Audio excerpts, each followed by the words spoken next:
monitoring work that we've been doing at the Conservancy for some time, and to share the results from that, and to also make the case that we think this is a pretty neat system that can actually stretch across organizational boundaries. And so we're looking forward to getting some discussion going on this. I want to just be sure to mention that although it's Mark and I who are presenting, we're showing results from a paper that came out in Forest Ecology and Management just a couple of months ago, so to be sure to acknowledge the journal. And our co-author, Peter Walter, shown here on the left, should be really acknowledged as well, because he put a lot of time and effort into this and a lot of the thinking behind it as well. And the Cox Family Fund for Science and Research, which is so much of our work here at the Nature Conservancy, our science. So we're going to split up our time today. I'm going to be talking largely about some of the introductory materials at the very beginning, why we want to monitor, how it fits in with the rest of our conservation work.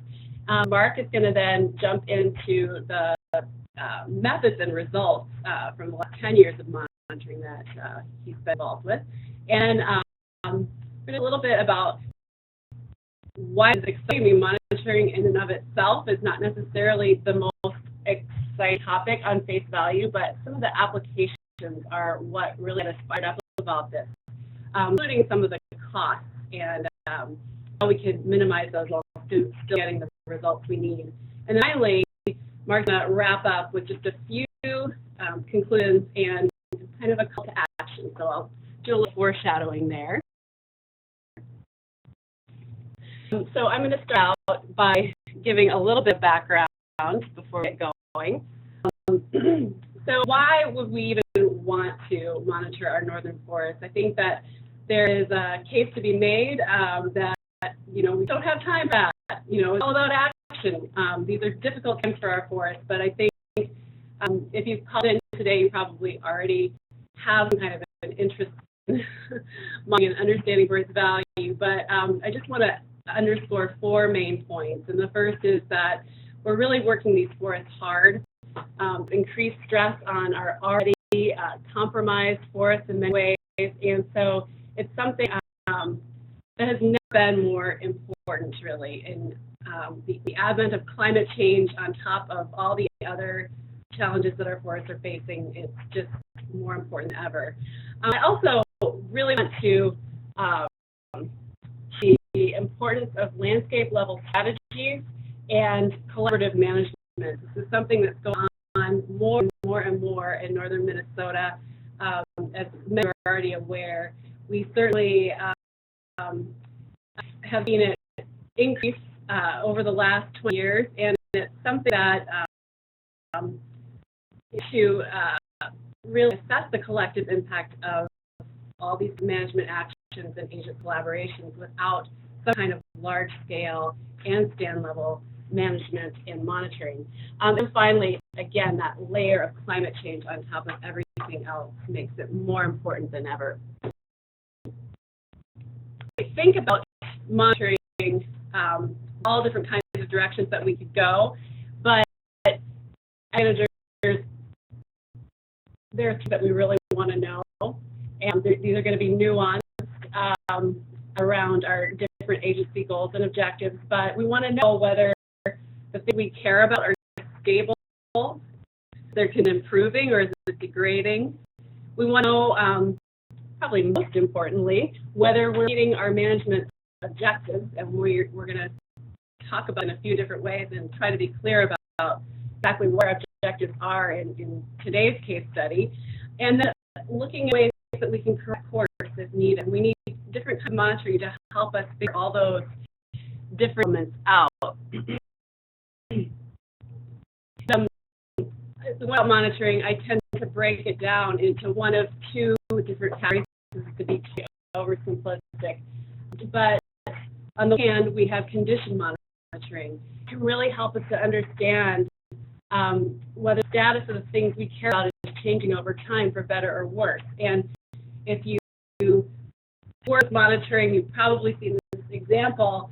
When we went to a doctor's office, we're not feeling that great, or even if we're feeling fine, the first thing they do is put the blood pressure cuff on us and to see how our blood pressure is doing that day. It may have nothing to do with what's going on in our bodies, but it's just like a check to see if everything is in order, along with several other basic measures that they'll take. And so if everything's fine, they just kind of move on to the next thing.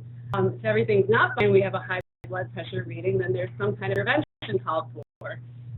So then we get into the activeness mode. So we find the condition of the forest day isn't what we'd like it to be. What management action are we going to be taking to try to reverse the course, that direction?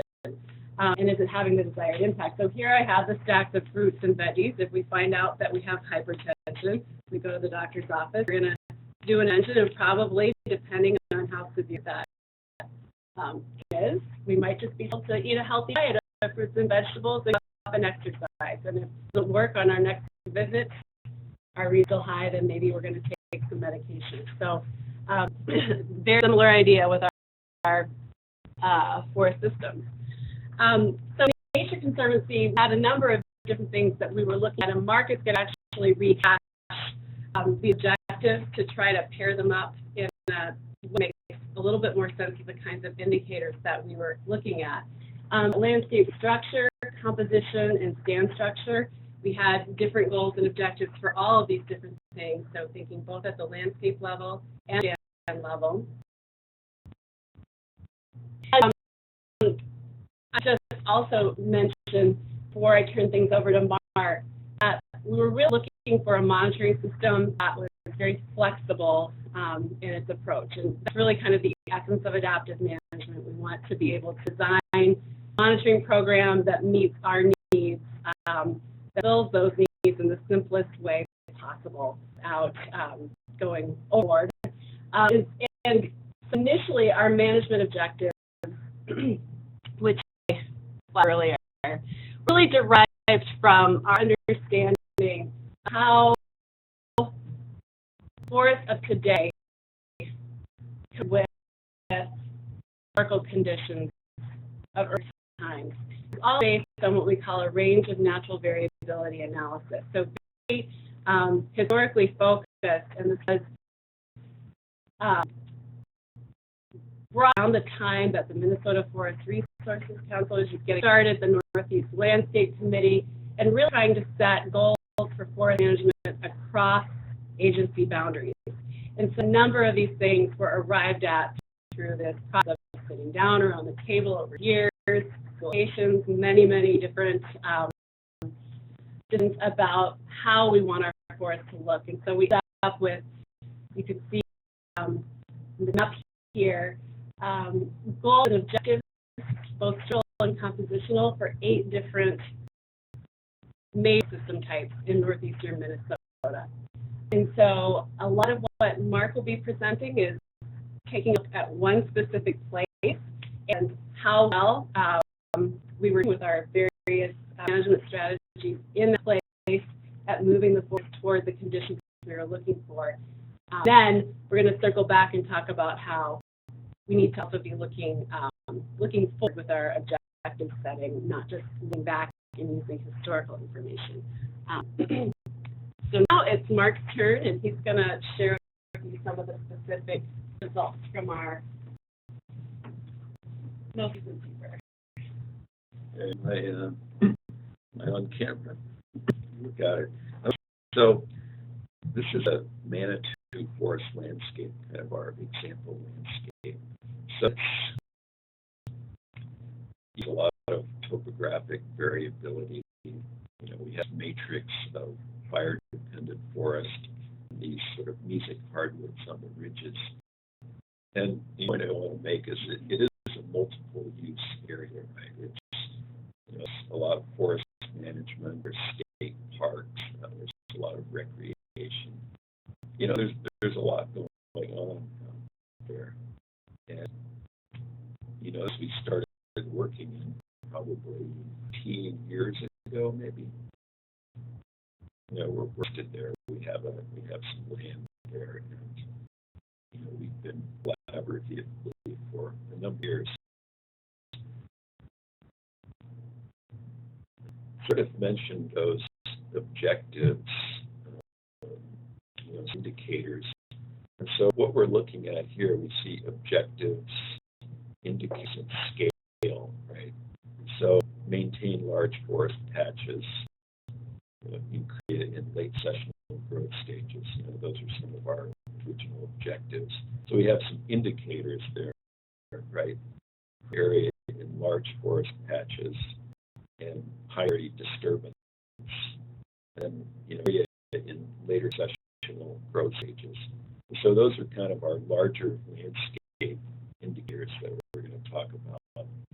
And first, we have high severity disturbance, because that's a big driver of the structure of the landscape, right? The sizes of patches, the age structure, the large that affect that landscape structure. Moving down in the blue, we see other objectives here: maintain species diversity, an increase in the regeneration of long-lived tree species, and indicators, percent abundance of long-lived tree species, and a measure of regeneration success, essentially, for some tree species. And those are things that we kind of have to measure at the scale. And then a number of these structural measures, which we're not going to go into today, but those are also very significant and things that we put a lot of effort in tracking. So in a lot of ways, we're thinking about these indicators and scale. They all affect the landscape, but at scale at which we measure them is different. How do we get at some of these sort of larger landscape scale metrics? We did this using Landsat thematic mapper imagery in 5 to 6 year time steps. Really pretty basic room sensing type of work. We start out with a classification in 1990, and essentially subtract the spectral bands from 1 to step 1995 in this example. In 1980, we come up with the difference, and then we kind of classify the changes in pixels, right? And so a pretty robust process. In this case, we use infrared, near-infrared research, and it's quite effective at detecting this kind of broad changes, and in particular disturbances, severe disturbances.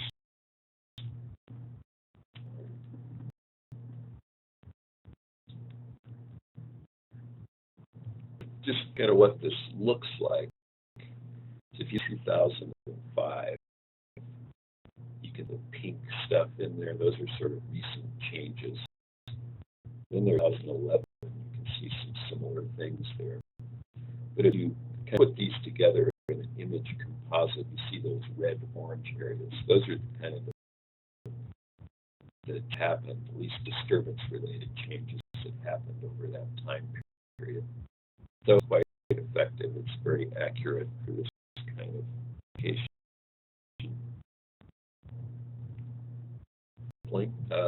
You got a bunch of plots out there, about 268 transect-based plots in 2 plant communities, these fire-dependent forest, which is the matrix, and this hardwood forest. And the thing that we did was these plots are distributed by vegetation growth stage, or kind of age classes, right? So this is a chronosequence approach. We're combining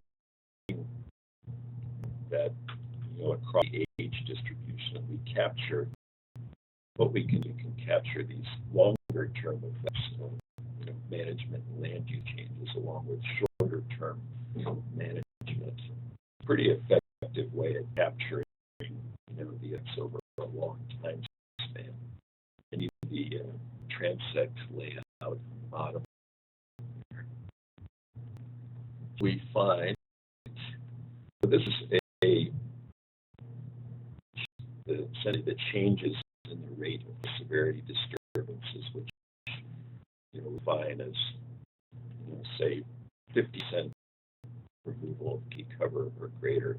So typically these are timber harvests in this area, but you can from 1985 to 2011, there's a lot of variation in incidence rates in this landscape. It peaks about 1.2% from 95 to 2000, and then declining. But still, quite a bit above those RMV estimates.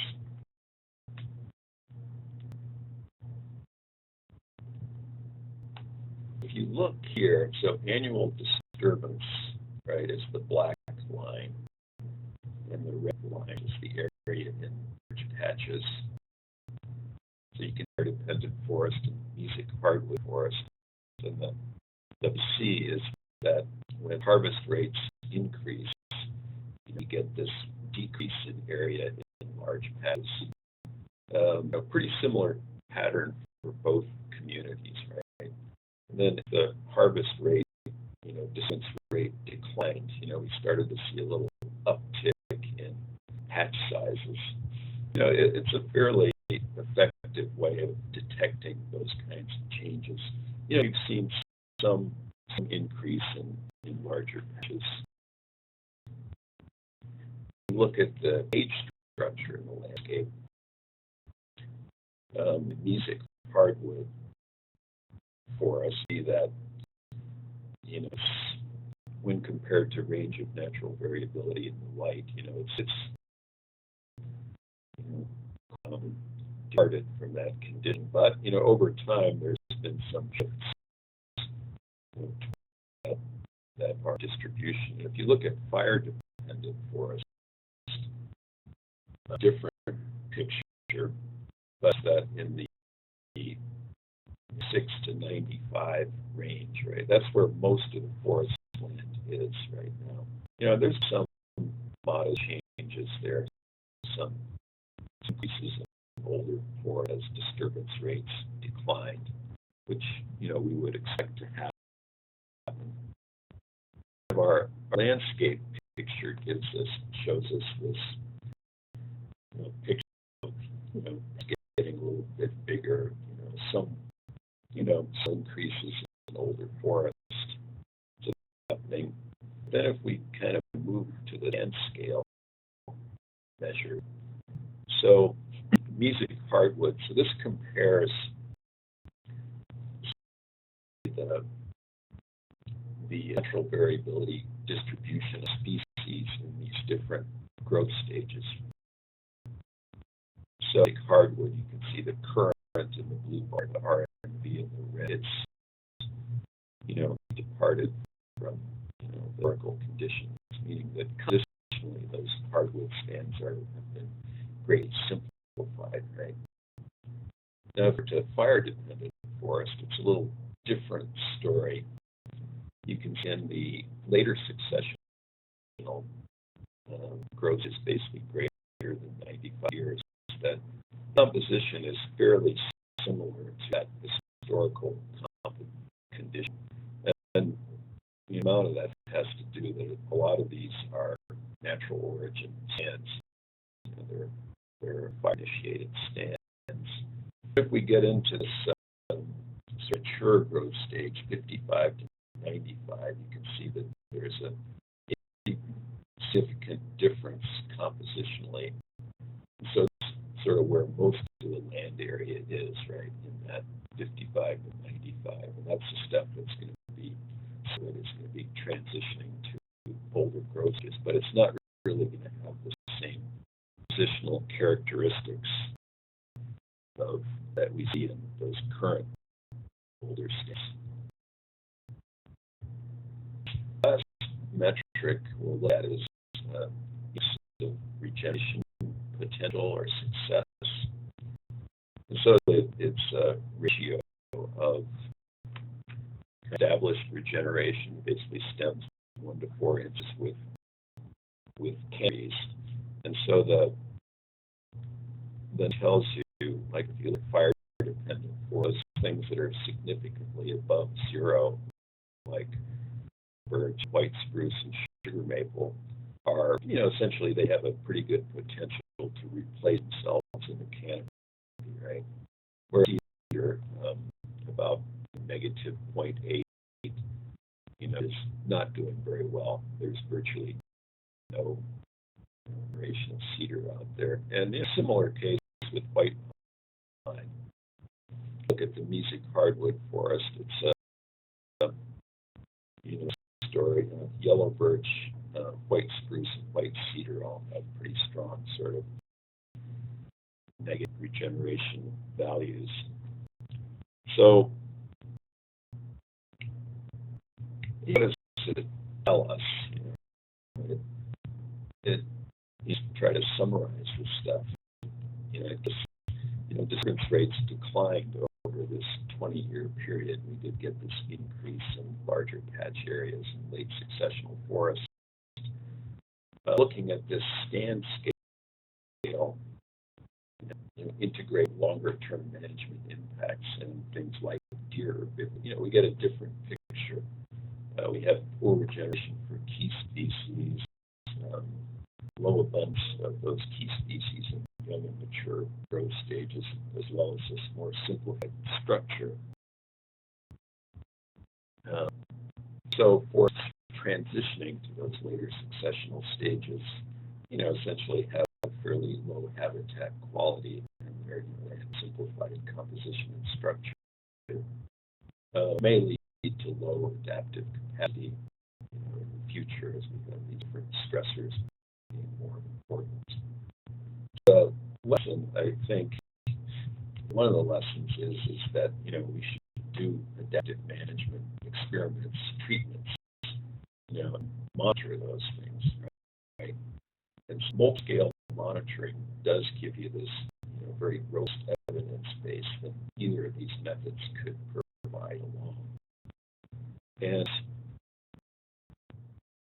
I'm going to turn it over to Meridith, but just so that this talk to talk, we actually do work out there too, and our forest program, that's our manager, Chris Dunham, got a lot of work going on out there, in 75 states, about 10,000 acres, and these are more traditional restoration treatments, and some of them are climate adaptation treatments. And so I think I'm going to hand it over to Meridith. So one thing we forgot to do with our first transition was to pause for any questions, and we thought we should just give folks a chance because there's a lot of information in there, and before we move on, is there a question? If you have questions online, feel free to put them in the chat area. I'm not seeing any questions online now. Any in the room. But as they come up, we'll be sure to relay them to you. Okie doke. Sounds good. So, as Mark explaining, there are things that we're getting picked up at the large scale with our monitoring that were indicating that many things were going the direction we wanted them to be. If we didn't also have the ground-based measures to supplement that land-scale monitoring, we would have seen a really important part of the story. One of the huge benefits for the large-scale piece is that it's actually cheap. And so we are a very frugal organization as a nonprofit. We really need to make sure that we're spending our donors' money wisely, and we, at the same time, don't want to just be doing work and never knowing if we're having an impact. So one of the things, not sound like a total tightwad, but one of the things that is very exciting about the program Mark put together for the Manitou landscape and some of our other focal areas, if you do the math, across 100,000 acres, you're spending $50 over 10 years, and you get down to 20 cents an acre a year, which is a pretty good deal. And the bulk of that money really is spent on the crews that are out there doing the work. And if we can supplement that with it works to be 2 or 3 cents an acre with the remote sensing analyses, it's a pretty good deal. And so I want to make the case here and a couple other places that it's very scalable, and not just for our little nonprofit organization. If we can do this with a 100,000 acre landscape, one of our dreams is to work with our agency and other landowner partners across much larger areas to see if we are achieving some objectives that we all hold in common across a much bigger scale. So I would argue that the answer to that's possible is yes. So now something completely different. Why is Meridith showing this slide for the Interagency Grassland monitoring team? It's kind of out of sync, I have to admit, but at the same time, it's a really neat model, I think, for us to think about in the forestry community. This is a group of folks that got together about 10 years ago to think largely about our very fragmented prairie systems out in the western part of the state. It started with a Nature Conservancy staff member, a Minnesota DNR staff member, and a wildlife service staff member. And those 3 different organizations got together, said, you know, what we all have in common, what do we want to know, our objectives, and is there some overlap here, and then how can we really pack a more powerful collective punch by doing things in the same way, analyzing our results together. And they came up with the main objectives that translate fairly well for our forest systems. If you think of some of the objectives that Mark was showing earlier, maintain or increasing the percent cover of native prairie vegetation, looking at some of the structural issues, maintaining the structural diversity of native grassland ecosystems. So they're measured for sure different things, but they have some variable objectives. So I put together this fantasy slide that the Interagency collaborative monitoring effort that could potentially be. And I think that there are some conversations about potentially getting this going. But if everybody is sort of paying into this collaborative management model, it's not going to every agency or landowner everything that they need, but I think it can go a long way towards those things that we have in common that do transcend boundaries. We can get state of the forest every year and start talking about some of the ways that our management could be tweaked to respond to some of the emerging challenges on the horizon, like climate change. And really looking to forums like MFRC for getting some of this work done. It's time. So what Mark was showing again really relates to those decades that we spent working towards range natural variability. That was before we got this thrown in the system called climate change. And I was just at a workshop last week where I saw this wonderful depiction of some of the different changes that we're expecting, already experiencing to some degree in our forest systems. And this comes from the Northeast Climate Science Center. So you can just kind of see some of them already seeing out there an expansion in our growth season, but also that's paired with lower summer rainfall and water flow, so less available water in the soil for that extended growing season. A short period of time with snow on the ground, and then higher spring flow. So with altered temperature and moisture regimes, we started asking ourselves the question at the Nature Conservancy, our range of natural variability model kind of fall apart. And this is huge and a very active discussion that a number of us, of course, engaging in the forestry community. We started asking ourselves this question in pretty drastic terms within the Nature Conservancy. You can easily imagine a world where if you've got a bunch of boreal species at the southern edge of their natural ranges, that there'd be some real losers in the region. Right here, I'm pointing balsam fir, kind of singling out, which is really not necessarily fair. It has a lot of company in that category of boreal species that may be fading north. And then on the other hand, we've got some potentials out there on the landscape. So I would call this, you know, a moment of panic that we were sort of having. And it really started rethinking our long-term objectives for our forest systems, with the number one goal being to actually maintain a forest. This is a nice reminder to me that animations in WebEx don't always translate. So you've got the enchilada right here, kind of stealing my own thunder. But what I really want to illustrate, and I'm going to walk us through, linger on this slide for a moment or two, is that our monitoring at the Conservancy is really the foundation for evolving approach to forest management. So we know as foresters that when we think about forest management isn't a static thing. There's always new learning. There are new conditions emerging, new threats emerging all the time. So start out way over here with that groundbreaking work that Mike and George hosted with the Northeast Landscape Committee, really thinking about how to manage for a resilient forest. And how to manage for a resilient forest may be changing over time. So the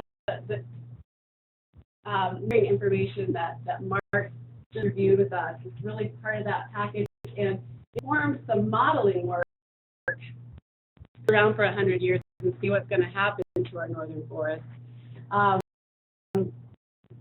Ecological modeling come really in handy. So using some spatially explicit modeling with latest framework, Mark and colleagues from University of Wisconsin did a number of different scenarios to see on different climate change regimes are able to manage our way back to this restoration scenario, getting back to range of natural variability.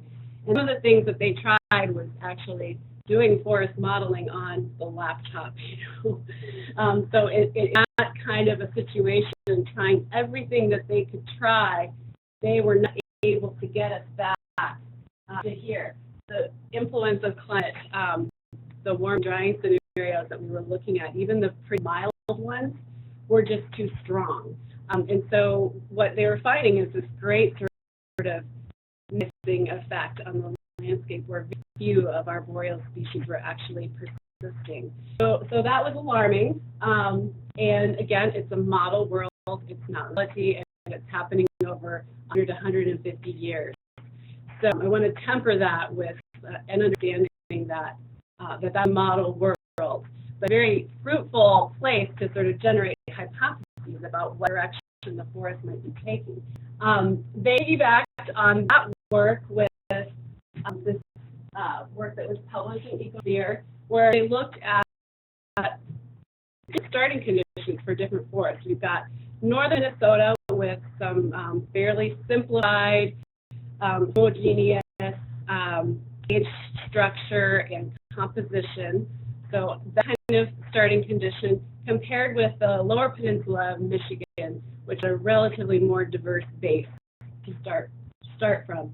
And again, different warming and drying scenarios, and found that species diversity really helped the resilience of the low peninsula forest system in comparison with what we're dealing with in northern Minnesota, and help to maintain forest cover and forest productivity under those conditions. All of these different applications of the same, you know, types of monitoring information that Mark mentioned previously kind of fed you ideas for how we might approach adaptation in northern forests. And the first really was based on that kind of winner-loser model, where we kind of had our little panic moment. We thought, well, let's see what happens if we invest in the winners. And so that's kind of a whole-scale approach, and really looking at trying to facilitate a transition to a forest that may contain a much higher component of temperate species. Here, but they're not terribly common. The second which is the one that we're actually moving into now, is the idea of maintaining and restoring conifers in what we're calling strongholds, places where they may be able to persist longer periods of time. We're talking about a suite of classic late boreal conifers, white spruce, and balsam fir, tamarack. So just looking very specifically at those. So as I showed earlier, we've been planting the conifers across the landscape for more than almost 2 decades. And so it's a strategy that we don't feel good about just abandoning, but I think we may need to take it on a little differently than we have in the past. Still very important because there is one of those underpinnings of resilience to climate change. So I'm just going to show a couple of results, and this is where we now move into our effectiveness monitoring piece. So we've been talking a lot about the condition of our forest and changing over time. What happens if you want to try something a little less traditional in the states that are responsible for managing, and we want to learn from that as much as possible. So as we're proposing, actually this work is now complete, and we're, I think, in the 4th year of actually tracking the response of the seedlings that we planted. I think it was 115,000 seedlings of red oak, bur oak, and white pine. Kind of a lot behind that, but I just want to show you some summaries of this work. This is our planting crew, and also one of the seedlings, I think maybe the second growing season. One of the things that we also wanted to play around with before I show you a couple of summary slides is the variation in temperature even within the broad region of northeast Minnesota. And this is something we hadn't given a ton of thought to, but Mark kind of kept bringing our group back to this point. So we've got variability here, and we've got the blue spots kind of showing relatively cool areas. We've got red spots that are showing areas that may be warm a little more rapidly, really speaking. And so we have seedlings in a group of 115,000 planted all these different climates.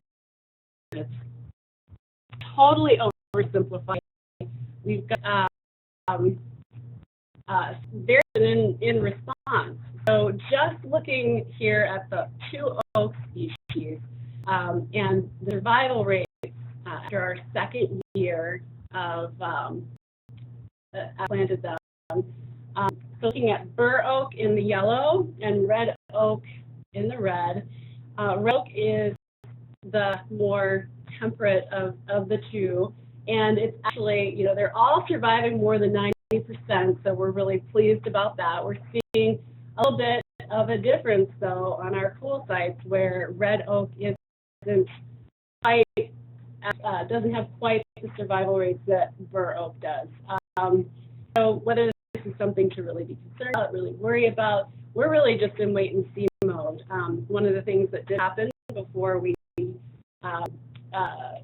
gathered this set of data was late frost that happened.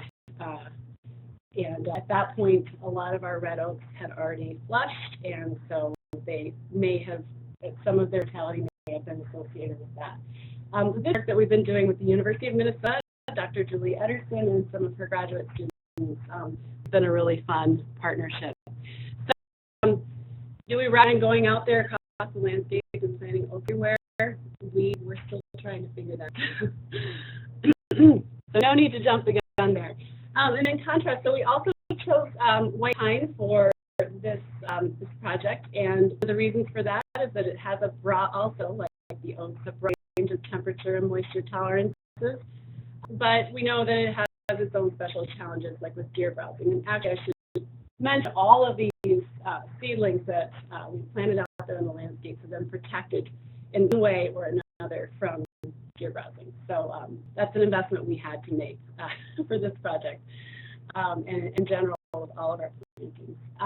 So again, comparing school versus warm micro or mesoclimates.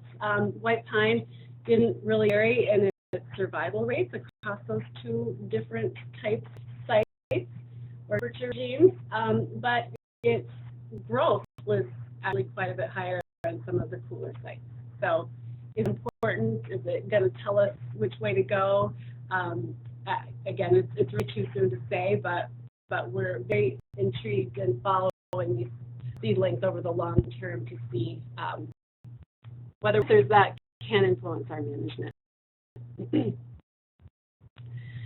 Survival rates just as high for the white pine as they were for the oaks? I were, but I'm looking at March to say. They were a little lower. Overall survival was slightly lower for white pine. Greater than the Is greater than the increase in survival. Yeah. So I don't know if everyone can hear the question, but okay, it sounds like. All right. So I mentioned a little earlier, and I don't have results to show because this is all kind of late breaking and brand new. One of the issues we're just having a hard time letting go of that our long northern conifers will continue to be part of this landscape. It kind of rubbed us the wrong way from the beginning. Now we have an opportunity to circle back. So there is Chris Dunham with one of his prized pine seedlings that he did years ago, and now you can see it's taller than he is, so he's proud of that, as we all are. And what we want to do is think about those kinds of places where these seedlings will continue to thrive. And we're not just talking about white pine here, but the whole suite of boreal species. And so we're engaged in an analysis right now with our Nature Conservancy out in eastern part of the U.S., Mark Anderson and his team, who are looking at sites that can best support terrestrial resilience. And thinking about not just the diversity of species that are there in the landscape today, but places that may be strongholds for biological diversity going forward into the future, even with a changing climate. And so this is data that I'm showing you here for the most part on your left. The resilience score that's shown here, I've got, and this is not scale because this is Manitou forest landscape on the top, and then Sand Lake 7 beavers on the. But you can see these dark green splotches that are popping out, especially in the Manitou forest landscape.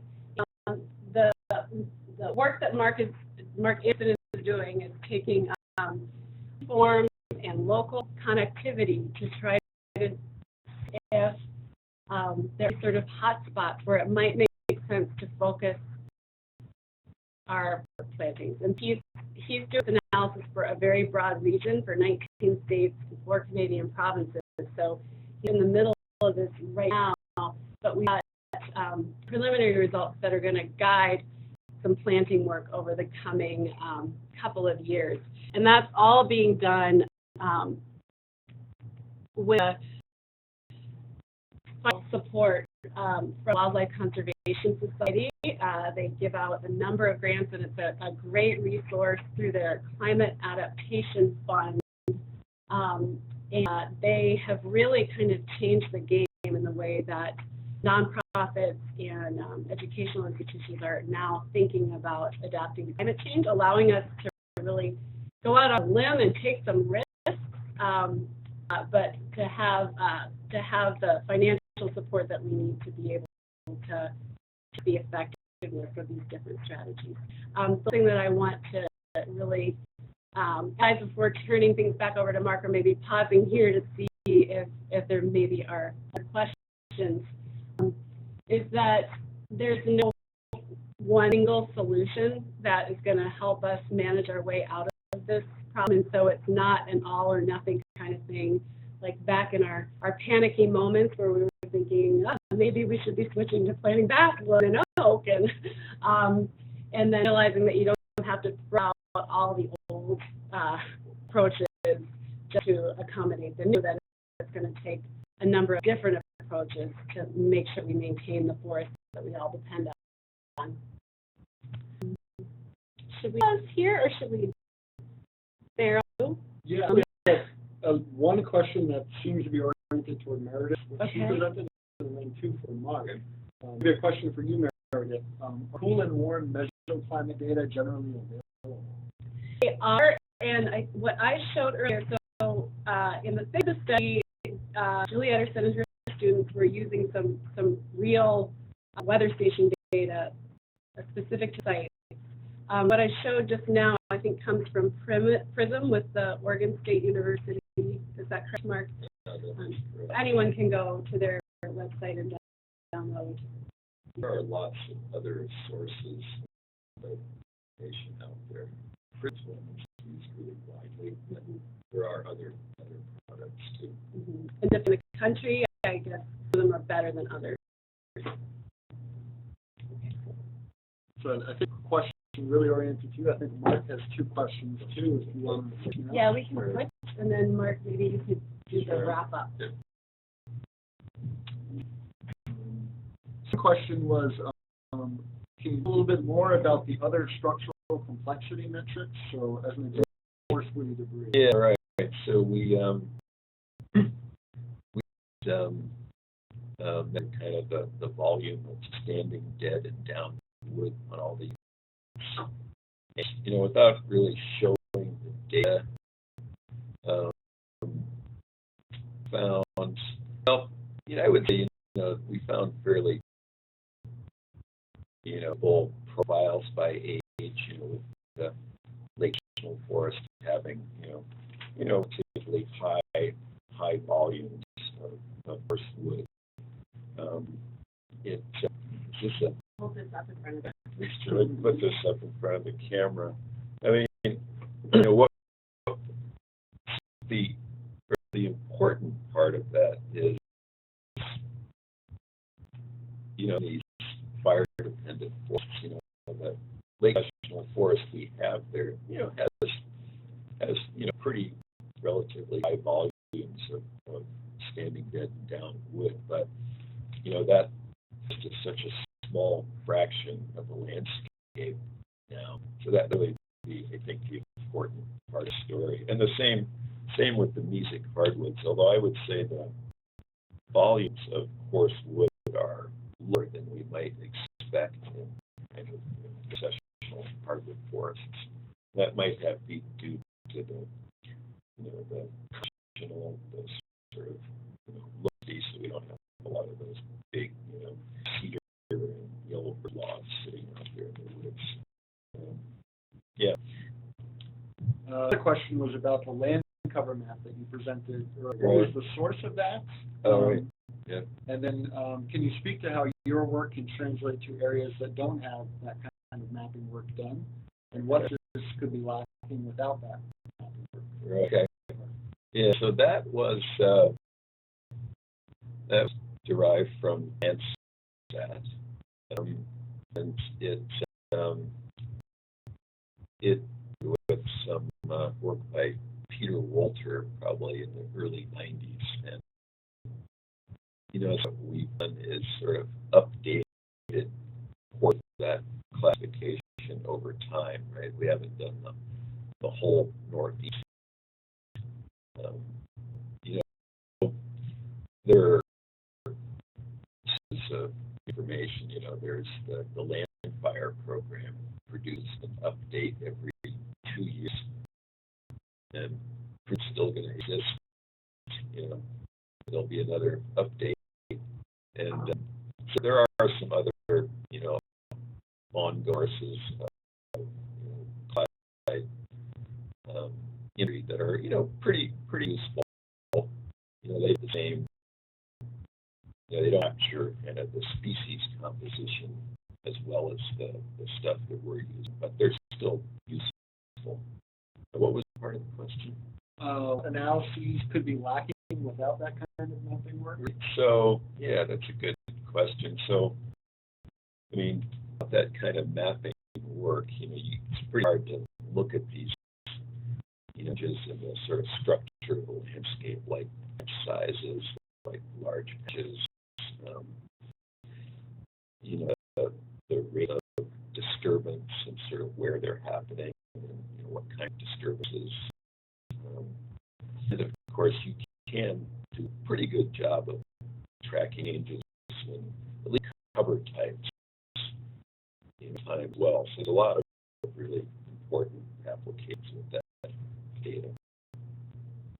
Great. And then your comment for scaling to the state, the DR's guideline monitoring program, some of that work as well. Right. So just a comment Yeah, right. state level. Yeah. What I'm seeing online now, if you like some more comments. Sure, just got a couple here. Let's see. Yeah, so just okay.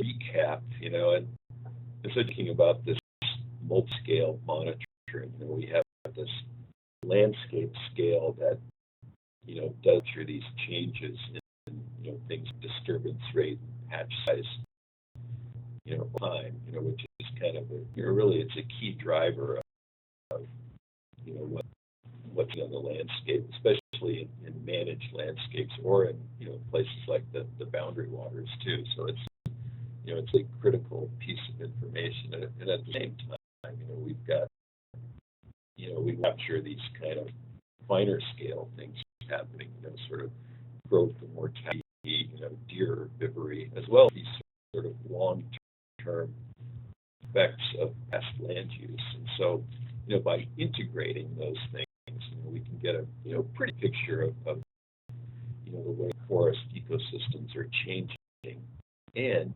we use that to develop adaptive management approaches. We can trim out, and then we can do effectiveness monitoring and continue that loop. And so I'm trying to say that this multi-scale stuff is really an important contributor to having the adaptive management approaches, and it kind of feeds into monitor effectiveness. So I think I will just go to the last. So yeah, 2 scales. It's affordable and it's effective. It's a way we can get at some of these questions. We're not going to answer everything, but it an approach that has shown to be useful, and it's used in developing management options. And another point we want to make is that right now it's really critical to be monitoring these northern forests. There's a lot of studies that we need to keep track of, and to kind of attain these productive forest systems that provide all those goods that we want. Monitoring them is really critical. Effective landscape scale monitoring really can't just be TNC doing it on or whatever, or the DNR doing these, or whatever. We need to kind of transcend boundaries, right? We need to kind of work together to address these critical questions. So we're just kind of making a shout out here for some graded monitoring across the landscape that includes different scales, scales as well as time scales. And I think we'll end right there. Thanks a lot.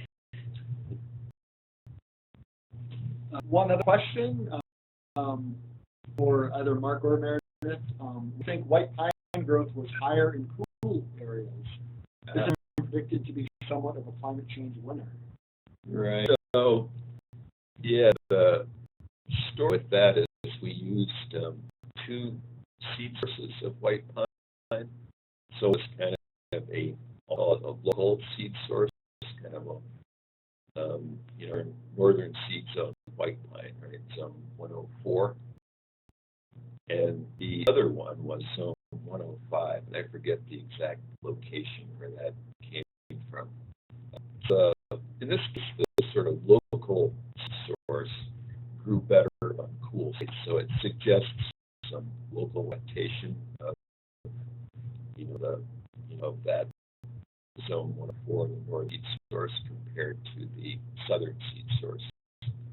And so warm sites, their growth was basically the same, right? So that's sort of some early results, and we'll follow that up.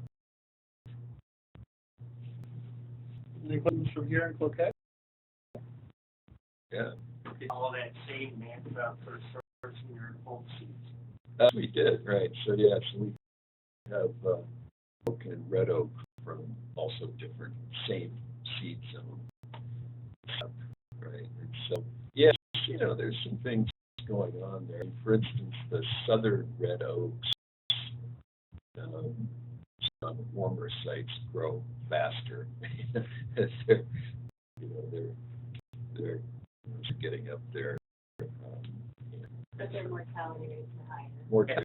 Mortality rate, you do it, you move any, let's say a latitude 45 tree up to a latitude 47, and then tree program to break buck guys up here and all that. Right. You get that April, May frost. Right. Yeah, right. And that certainly could be what's going on.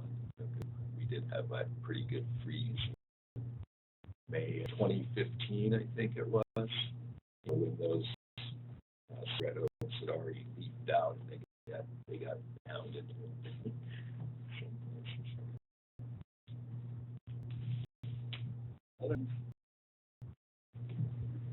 Well, thank you, Mark, and thank you, Meredith, for sharing that insight with us today. I want to point you to the CE credits. We shared a link for the chair. Fill out those if you want. Where there's a feedback form that we shared a link to. I mentioned our next webinar on April 18th with Ash and Emerald Ash Borer. So we'll have multiple presenters for that webinar next month. And wraps us up here. Thanks everyone for joining us online. We're here in Cloquet. We'll see you next month.